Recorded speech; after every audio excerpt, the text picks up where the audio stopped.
G. Yo, what up, though? OG Kenny, O_G_Kenny at Retired from the Streets TV. So I had a bunch of topics I wanted to cover today, but I think the main thing that I needed to discuss was the thing that was most prevalent on my mind lately, because I got a few bros that all are caught up in financially motivated situations that became legal problems, right? And a lot of us know people like that. The money be the motivation behind why they do certain things or don't do certain things. But when they get caught up, it's a reflective moment. It's time to sit back and actually kind of pay attention to everything that's around you and everything that you've been missing. When you're in a spiral of addictive personality disorder, in a sense, like, my thing is, you can have an addiction to things outside of drugs, of course, right? Sex can be an addiction. Shopping can be an addiction. You have people that have eating disorders where overeating and then vomiting, bulimic people, that becomes a part of their personality and a part of their lifestyle after a while. What I had to come to grips with when I started co-facilitating a relapse prevention plan course in prisons, which a relapse prevention plan is simply this.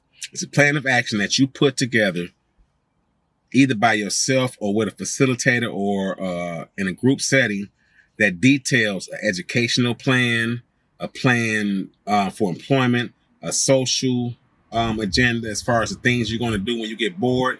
Because one of the worst things in addiction is boredom, right? You get bored, you start going around familiar places, familiar faces, what they call wet places and wet faces, right? And you get back into a spiral of personality, of doing things and behaviors that can lead back down that road to relapsing and back into full-fledged addiction. Now, for me, excuse me, I never was a drug user. I smoked weed, I drank beer, I popped, bottles like most people who started off in the 90s. It was 40 ounces in Phillies, right? Or Swisher. But back in the day, it was that. You get a beer, you get a blunt, you Gucci. Now, I knew dudes who was popping mescalines and all that back in the day, but that was never my thing. My thing was always, I started late any damn way. I was a late bloomer when it came to smoking and drinking. I didn't start smoking and drinking until I was like 20, 21. And then I went to prison the next year. For 5 years. So I only had a few months experience with doing any type of drugs, which is only weed at the time and some beer and liquor, right? So no addiction there, right? But what I found out, my addiction was getting away with shit. I became addicted to doing stuff that had to have a finesse to it. Like, I would go in stores and commit retail fraud before I knew it was retail fraud. Just boxes and boxes and bags of stuff that weren't mine. And then that justification when you doing shit that that's not right, right? You get caught in the spiral of doing shit that's not right. You justifying it. And then you also in denial. And when you have an addiction, you talking about the double-headed monster, justification and denial. Because you're justifying the bullshit you're doing, and then you're in denial about the severity of it and about the impact it's having. So to me, that was getting away with stuff. A sense of entitlement when it came to doing certain things and being in full-fledged, denial and whatnot when it came down to actually owning up to it and being accountable for it. So in brief, I just wanted to speak today because I just came from a good event, for the mothers. Me and Bree in Detroit and a good friend of mine, Marcellus Cornwell, sponsored a Mother's Day photography event where they provided, Bree in Detroit provided the location. My brother Marcellus Cornwell ended up paying for all the photo paper and the backdrop and the extra lights that I needed last minute. And what we ended up doing together was putting this on for the mothers who couldn't afford photos. Family photos are expensive. I know personally, I charge $150 an hour for photography at a minimum. And you got to think, for an hour with a camera, that's a lot of pictures that people don't understand how many pictures you can take in an hour. So we did that for the community, for the families. It was a good look. It was a nice event, nice turnout. And so it had me reflecting on what me and bro have been talking about recently, and about the consequences of our actions, and about making wise decisions and sound decisions, and not being a drug addict, but being an addict in other areas. It's a lot of areas that we find ourselves being addicted, and we don't know how to check that sometimes. We don't have nobody checking us. We're afraid to let somebody check us. Sometimes we bully people out of checking us about stuff. We don't want to hear it. We shut down. We get hostile and aggressive, right? I just wanted to touch on that today, man.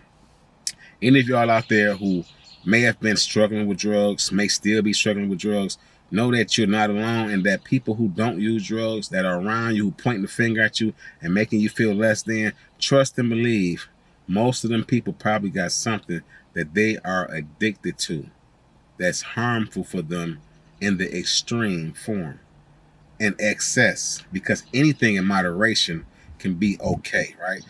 We even have the doctor, and I can't remember his name. I want to cover him. I might do a story on him. I would love to interview him, because what was the doctor? I'm gonna look him up while we're talking. This doctor believes that heroin and cocaine and whatnot is okay in the right prescribed amounts. So I'm pulling him up right now, so that's why I stopped talking a little bit. His name is, wait a minute, Carl Hart. Dr. Carl Hart. He's a Columbia professor.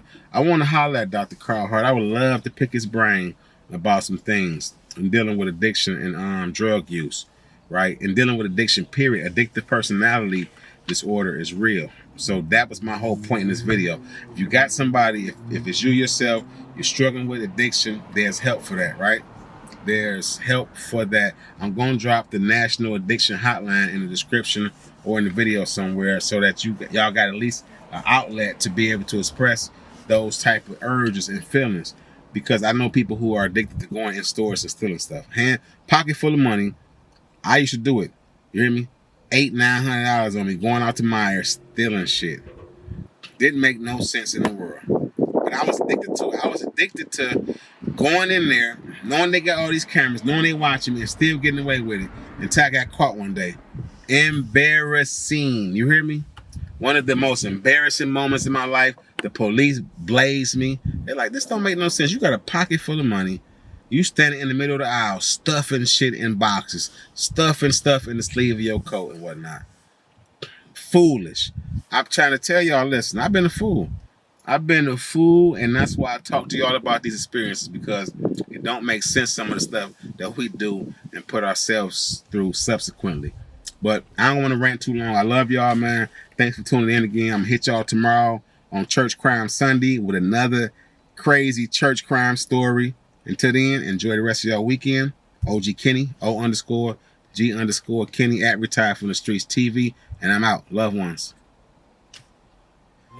Nigga.